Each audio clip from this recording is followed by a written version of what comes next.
नमस्कार, कैसे हैं आप सभी लोग। आशा करता हूँ बहुत अच्छे होंगे। स्वागत है आपका एक बार फिर से हमारे YouTube चैनल हॉन्टेड हेवेंस में। दोस्तों, भूत प्रेत आत्माएं कहीं पर भी हो सकती हैं, जमीन के अंदर भी। आज जिस घटना की कहानी मैं आप लोगों के सामने लेकर आया हूँ वो एक बहुत ज़मीन के साथ जुड़े हुए आदमी के साथ घटी। ज़मीन से जुड़े हुए कैसे दोस्तों, वो ज़मीन से जुड़े हुए ही काम करता था। वो एक सिविल इंजीनियर था, अपनी ज़िंदगी बहुत अच्छे से जी रहा था। अचानक से उस अच्छी खासी ज़िंदगी में उस काम के चलते हुए उसके पीछे कुछ ऐसा पड़ गया, उसकी लाइफ में सब कुछ उथल पुथल हो गया। किसी ने भी उस घटना के बारे में सुना, उसकी रूह तक कांप गई।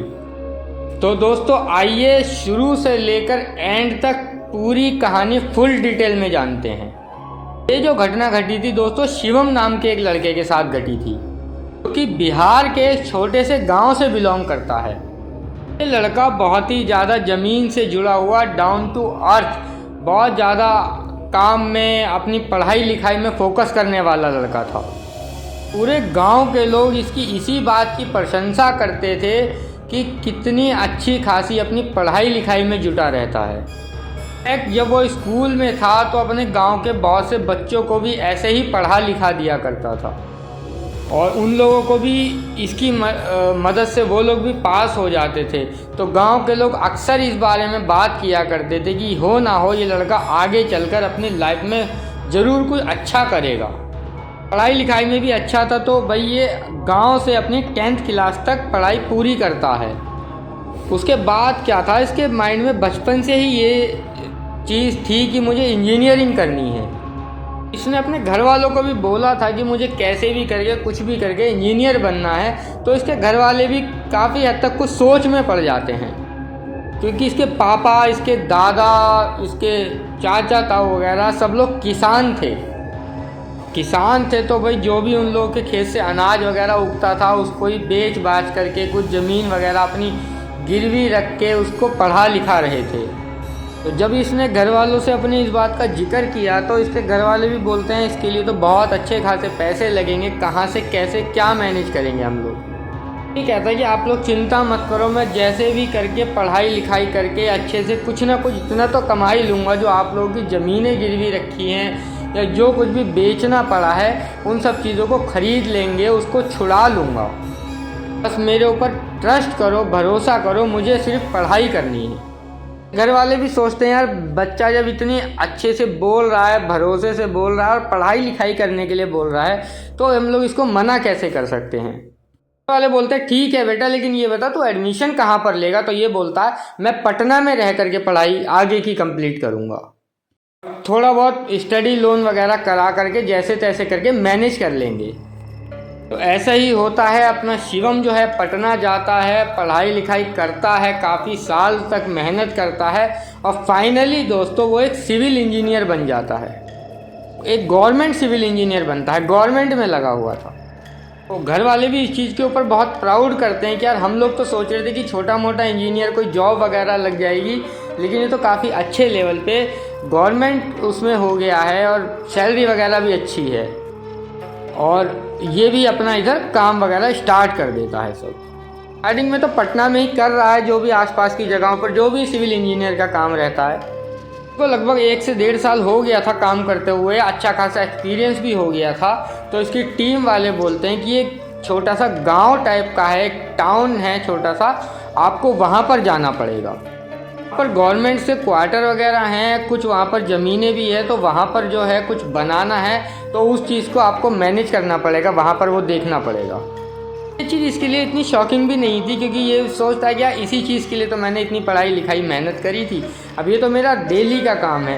ये घर पे जाता है, घर पे बातचीत करता है, अपना पैकिंग वैकिंग करता है और एक लड़के को साथ में लेकर के उस गाँव में पहुँच जाता है। तो क्या करते हैं, उस गांव में जाके जो गवर्नमेंट कॉलोनी थी जहां पर इनको काम करवाना था, उसके पास में ही एक छोटा सा घर या रूम जो भी था ये लोग रेंट पे ले लेते हैं दोनों। और क्योंकि वहां पर खाने पीने की सुविधा भी पास ही थी, अब होटल भी वहाँ पास में था, तो खाना पीना खाने के बाद ये लोग सोचते हैं कि यार यहाँ पर साइड है जहाँ पर हमें कुछ बनाना है, उधर एक बार राउंड मार के आते हैं, एक बार हो करके तो आएँ।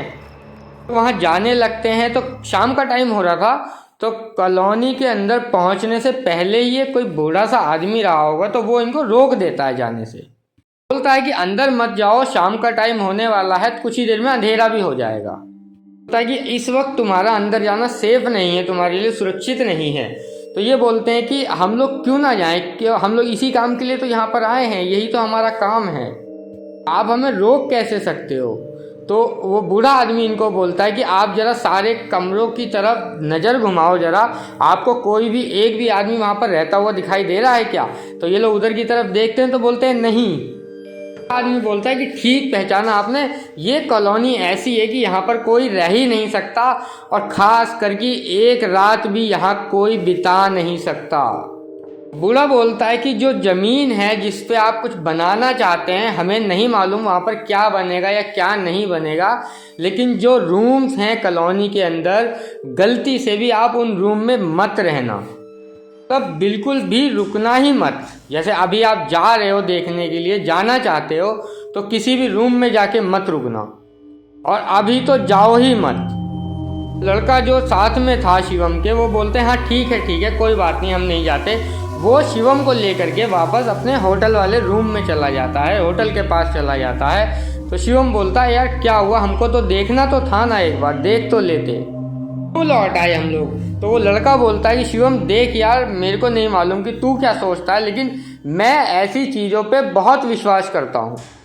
बोलता है कि कोई बुजुर्ग आदमी, कोई इतने तजुर्बे वाले आदमी ने अगर हमें वहाँ जाने से रोका है, मना किया है, तो हो ना हो कोई तो राज, कोई तो रहस्य इस गांव में छुपा हुआ है ज़रूर, क्योंकि उस कॉलोनी के किसी भी घर में, किसी भी कमरे में, क्वार्टर में कोई एक आदमी भी नहीं रहता।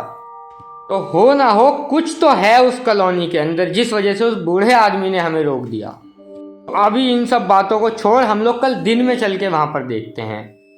ये लोग ऐसे ही करते हैं। अगले दिन सुबह खाना पीना करते हैं, अपना नाश्ता वगैरह करते हैं और कॉलोनी की तरफ जाते हैं। तो सभी रूम्सों को देखते हैं तो वहाँ के सारे रूम ऐसे ही पड़े हुए थे, सारे क्वार्टर। गवर्नमेंट कॉलोनी आप जानते हैं कैसी होती है, तो सारे क्वार्टर्स ऐसे ही पड़े हुए हैं, खुले पड़े हैं सारे गेट। अब ये लोग क्या करते हैं, जिस ज़मीन पे इन लोगों को काम करना था, ये लोग उस ज़मीन की तरफ जाते हैं, उसे देखने के लिए जाते हैं। ज़मीन पे जाके जो भी इन लोगों का जांच करने का तरीका रहता होगा, अपने अकॉर्डिंग मेजरमेंट की कहाँ पर क्या बनेगा, कहाँ पे कितनी दूरी पे कैसे क्या हम लोगों को रखना है, सब कुछ देखने दिखाने के बाद अपना शिवम बोलता है कि यार ये जो क्वार्टर्स बने हुए हैं ये अपने जैसे लोगों के लिए ही तो बने हैं, मतलब हम लोगों के लिए तो, गवर्नमेंट सर्वेंट के लिए ही तो बने हुए हैं। हम लोग बेकार में ही होटल में पैसे फूंक रहे हैं, इधर ही रुक जाते हैं।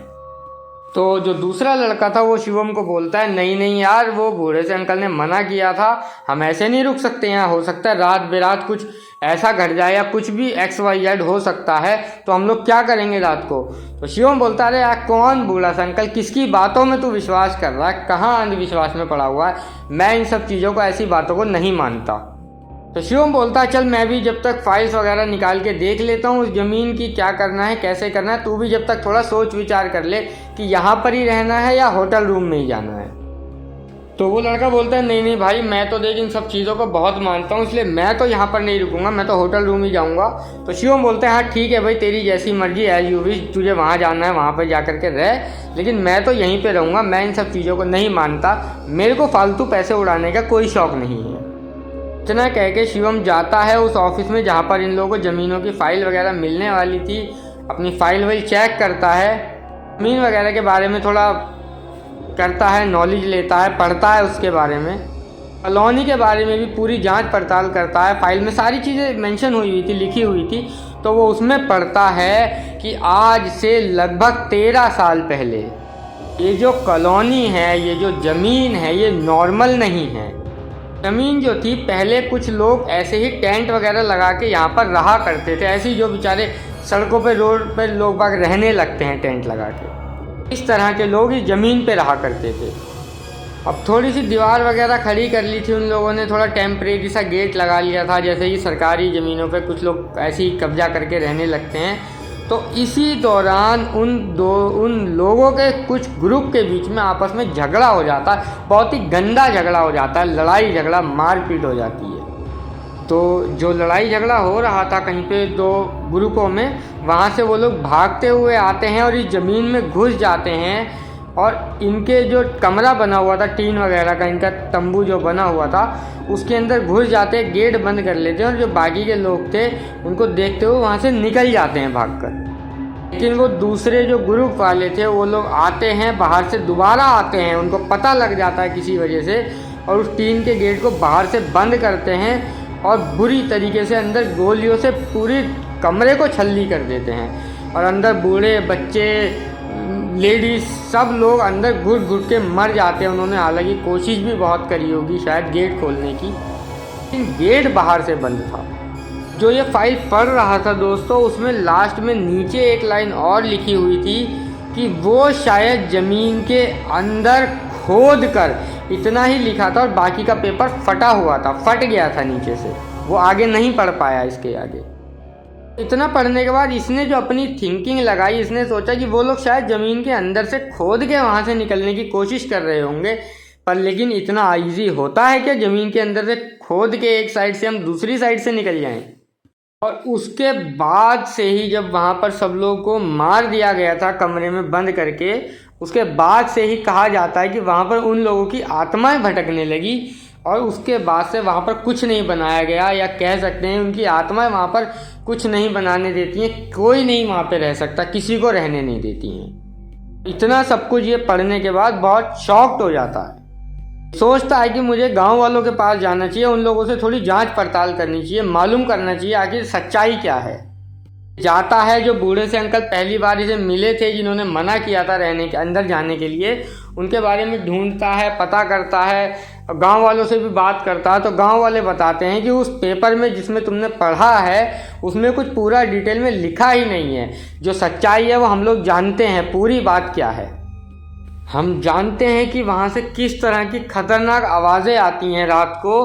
कोई आम इंसान तो दूर, अगर कोई पीने खाने वाला आदमी भी वहाँ पर रात को चला गया तो वो भी कभी वापस नहीं आया, वहाँ से जिंदा नहीं बचा। पहले उस ज़मीन पर कुछ नहीं था, लेकिन अभी फ़िलहाल वहाँ पर घर बन गए हैं, रूम्स बन गए हैं, लेकिन मानो या ना मानो वो रूम्स भी उन आत्माओं की वजह से श्रापित हो चुके हैं। गांव के लोग सब बताते हैं, इनने बूढ़े अंकल के बारे में बूढ़े अंकल से भी सुना था, लेकिन तब भी इसको इतना कुछ विश्वास नहीं होता है, क्योंकि ये भी बचपन से गांव में रहा था, तो इसने भी आज से पहले कभी भूत आत्मा कभी ऐसी चीज़ें ना देखी थी, कभी ना सुना था इन चीज़ों के बारे में। अब ये सुनता है और सोचता है कि यार क्या करूं, विश्वास करूं इन लोगों की बातों पर या नहीं करूं, पैसे वेस्ट होटल में जाके रुक के करूं या क्या करूं। तो ये बोलता है हाँ ठीक है, कोई बात नहीं, हम देखते हैं, हम भी नहीं जाएंगे वहाँ पर रात को। फिर भी ये क्या करता है, रात को खाना वाना खाता है होटल में और फिर भी रात को वहीं कमरों में सोने के लिए आ जाता है, उसी कॉलोनी के कमरों में सोने के लिए आ जाता है। अब ये क्या करता है, एक लालटेन जलाता, क्योंकि वहाँ पर लाइट नहीं थी कॉलोनी के अंदर, ये लालटेन जलाता, उसको थोड़ा धीमा करके आराम से मस्त सो जाता है। सोने के बाद थोड़ी देर बाद इसको ऐसा लगता है कि कोई दम घुटने जैसी आवाज़ में सांस ले रहा है, जोर जोर से आती है ना, एक अजीब सी, जैसे किसी का दम घुटता है तो किसी का गला दबा के थोड़ी आवाज़ अटक अटक के जैसे आती है, उस तरह की कोई सांस ले रहा था। इसको ऐसा महसूस होने लगा था पूरे कमरे के अंदर। आधी रात का टाइम हो चुका था, तभी इसकी आँख खुलती है अचानक। अब उठता है तो ये क्या पाता है, वहाँ पर इस तरह की आवाज़ आ रही है, बहुत दबी हुई सी, कि बचा लो करके ऐसी आवाज़ें थी। वो समझ नहीं पा रहा है कि बच्चे की आवाज़ है, बूढ़े की आवाज़ है या किसी लेडीज़ की आवाज़ है। ये आवाज़ बहुत दम घुटी हुई सी थी। ये अचानक से उठ के बैठ जाता है। इतना सब होने के बाद भी इसको कुछ समझ में नहीं आता। ये बोलता है ये कैसी आवाज़ है, क्या हो रहा है, ऐसा कैसे हो सकता है, ये आवाज़ें नॉर्मल नहीं हैं। ये सब कुछ देख ही रहा होता है, तभी इसके सामने की तरफ जो ज़मीन है जहाँ पर ये काम करने के लिए आया था, तो ऐसा महसूस होता है मानो ज़मीन के ऊपर क्रैक आ रहा है बीच में। और क्रैक आने के बाद इसको आवाज़ें सुनाई दे रही हैं, अजीबोगरीब सी चीखने चिल्लाने की आवाज़ें आ रही हैं, अजीब सा दम घुटने की आवाज़ें आ रही हैं। और इसके सामने अचानक से बहुत सारी शैडो टाइप, परछाई टाइप जैसी होती हैं, जो कि बहुत खतरनाक हैं, अजीब सी हैं। मतलब क्लियर नहीं समझ पा रहा है कि ये शैडो हैं या धुआं है, क्या है। लेकिन वो माहौल इतना खौफनाक था, इतना डरावना था कि ये कुछ भी समझ नहीं पा रहा था। इतना घबरा चुका था कि ये समझ नहीं पा रहा था कि ये वहाँ से भागे या रुके, और ये चाह कर भी खुद को उस रूम से निकाल नहीं पा रहा था। और ये शैडो जो थी, ये परछाइयाँ या आत्माएं जो थी, ये धीरे धीरे करके इसकी तरफ बढ़ने लगती हैं। इनको अपने पास आता देख करके इतना ज़्यादा घबरा जाता है, अपनी आंखें बंद कर लेता है, और इसके दिमाग में सिर्फ एक ही चीज़ चल रही थी कि अब मैं शायद जिंदा नहीं बचूंगा। अपने होश और हवास पूरी तरह खो बैठा था ये। उसको आँख खुलने के बाद सिर्फ इतना ही याद है कि उसको कुछ भी याद नहीं है, और ये खुद को हॉस्पिटल में पाता है। अब हॉस्पिटल में देखता है तो जो इसके साथ लड़का आया था वो भी था, गांव के भी आसपास सभी लोग इकट्ठे हो रखे थे, कुछ लोग आ गए थे, और गांव वाले इसको बोलते हैं कि तुम बहुत किस्मत वाले हो जो बच गए। जिस अवस्था में तुम मिले थे ना, बहुत मुश्किल है किसी के बचने की संभावना हो। बोलता किस अवस्था में? मुझे सिर्फ दम घुटने जैसी आवाज़ें आई थी, और मैं किस अवस्था में मिला आप लोगों को? गांव के लोग इसे बताते हैं कि जिस रूम में तुम रुके थे, तुम उस रूम में ज़मीन के अंदर आधे गड़े हुए और आधे बाहर, तुम्हारे हाथ पैर अजीब से टेढ़े थे, आंखें फटी हुई थी, तुम्हारी सांसें जो थी वो बहुत धीमे धीमे चल रही थी, आंखें वाँखें सब तुम्हारी अजीब सी फटी हुई थी, मतलब खुली हुई थी बड़ी बड़ी। इतना सुनकर ये घबरा जाता है। इसके हाथ पैरों में भी अजीब से चोटों के, खरोंचों के निशान थे। बोलते हैं अगर अब भी तुम्हें हमारी बात पर यकीन नहीं हो रहा है तो चलकर अभी हमारे साथ उस रूम की हालत देखो।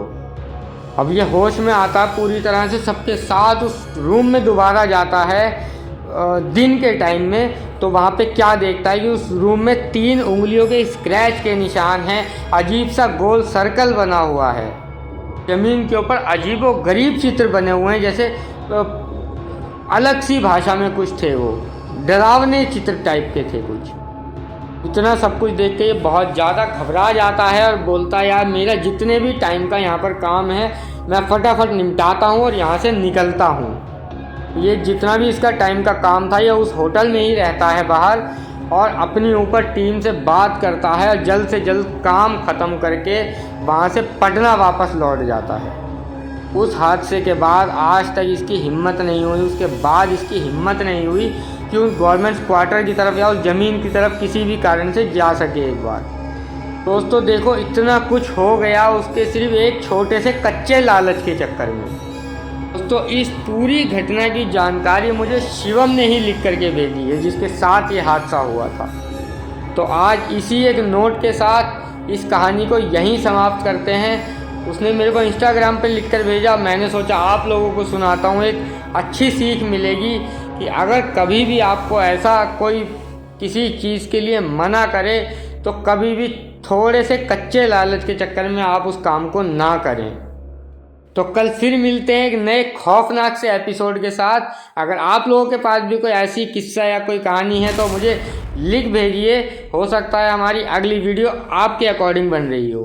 तो आज के लिए इतना ही। गुड नाइट, शुभ रात्रि, शब्बा खैर, जय श्री राम।